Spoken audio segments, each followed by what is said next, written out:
నల్లబాటితో కాసేపు కవిత్వం. కలం గళం నల్లబాటి రాఘవేంద్రరావు. వినండి. దెయ్యాలకు మనిషి భయపడుతూ జీవించాలటండి. ఇదేం చిత్రం! అలాగైతేనే మనిషి జీవితం హ్యాపీగా సాఫీగా సాగుతుందట. అదేంటో ఈ కవిత్వంలో విందాం. దెయ్యం ఉందో లేదో అప్రస్తుతం,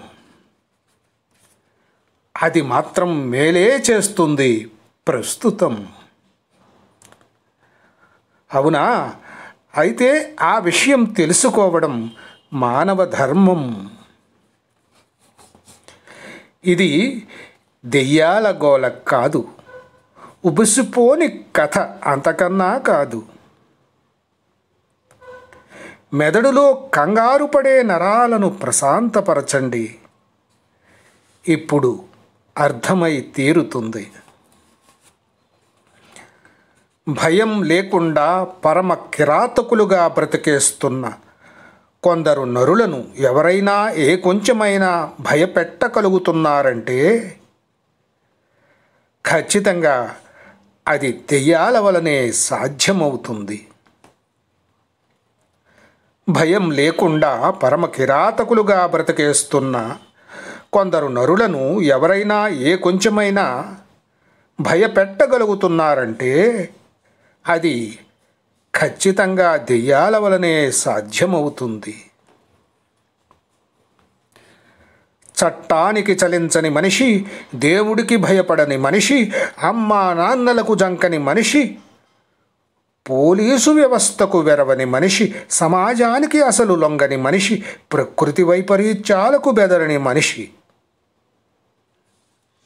చట్టానికి చలించని మనిషి, దేవుడికి భయపడని మనిషి, అమ్మా నాన్నలకు జంకని మనిషి, పోలీసు వ్యవస్థకు వెరవని మనిషి, సమాజానికి అసలు లొంగని మనిషి, ప్రకృతి వైపరీత్యాలకు బెదరని మనిషి.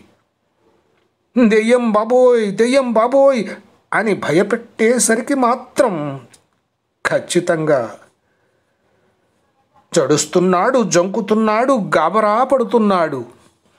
జడుస్తున్నాడు, జంకుతున్నాడు, గాబరా పడుతున్నాడు. కంగారు పడుతున్నాడు, బెంబేలు ఎత్తుతున్నాడు. కంగారు పడుతున్నాడు, బెంబేలు ఎత్తుతున్నాడు. ఈ మాత్రం జడుపు చాలదా సమాజం కాస్తంతైనా సవ్యం కావడానికి? ఈ మాత్రం జడుపు చాలదా సమాజం కాస్తంతైనా సవ్యం కావడానికి? ఈ మాత్రం జంకు చాలదా ఈ మనిషి మనిషిగా బ్రతకడానికి? ఈ మాత్రం జంకు చాలదా ఈ మనిషి మనిషిగా బ్రతకడానికి? ఈ మాత్రం గాబరా చాలదా మానవుడు నేల మీద నిలబడడానికి? ఈ మాత్రం గాబరా చాలదా మానవుడు నేల మీద నిలబడడానికి? ఈ మాత్రం కంగారు చాలదా నరుడు సమతూకంగా నడవడానికి? ఈ మాత్రం కంగారు చాలదా నరుడు సమతూకంగా నడవడానికి? ఈ మాత్రం బెంబేలు చాలదా వాడి యథార్థ పుట్టుక తెలుసుకోవడానికి? ఈ మాత్రం బెంబేలు చాలదా వాడి యథార్థ పుట్టుక తెలుసుకోవడానికి? మరి ఇదంతా మానవులకందరికీ దెయ్యం పెట్టే భయం వలన జరుగుతున్నట్టే కదా. ఇది చాలదా? ఇది దెయ్యం చేస్తున్న మేలు కాదా? ఈ మాత్రం భయం లేకుంటే ప్రతి మనిషి క్రూరుడు, పాషాణ హృదయుడు అవుతాడు. ఈ మాత్రం భయం లేకుంటే ప్రతి మనిషి క్రూరుడు, పాషాణ హృదయుడు అవుతాడు. కఠినాత్ముడు, మహాపాపాత్ముడు అవుతాడు. మూర్ఖుడు, కర్కశుడు, దుర్మార్గుడు అవుతాడు. ఈ మాత్రం భయం లేకపోతే ప్రతి మనిషి కఠినాత్ముడు, మహాపాపాత్ముడు అవుతాడు. మూర్ఖుడు, కర్కశుడు, దుర్మార్గుడు అవుతాడు.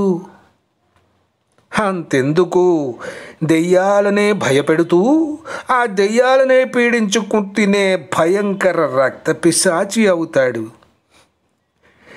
దెయ్యాలనే భయపెడుతూ ఆ దెయ్యాలనే పీడించుతూనే భయంకర రక్తపిశాచి అవుతాడు. సమాప్తం. కవిత్వం విన్నారు. కలం గళం నల్లబాటి రాఘవేంద్రరావు. నల్లబాటితో కాసేపు. Thank you.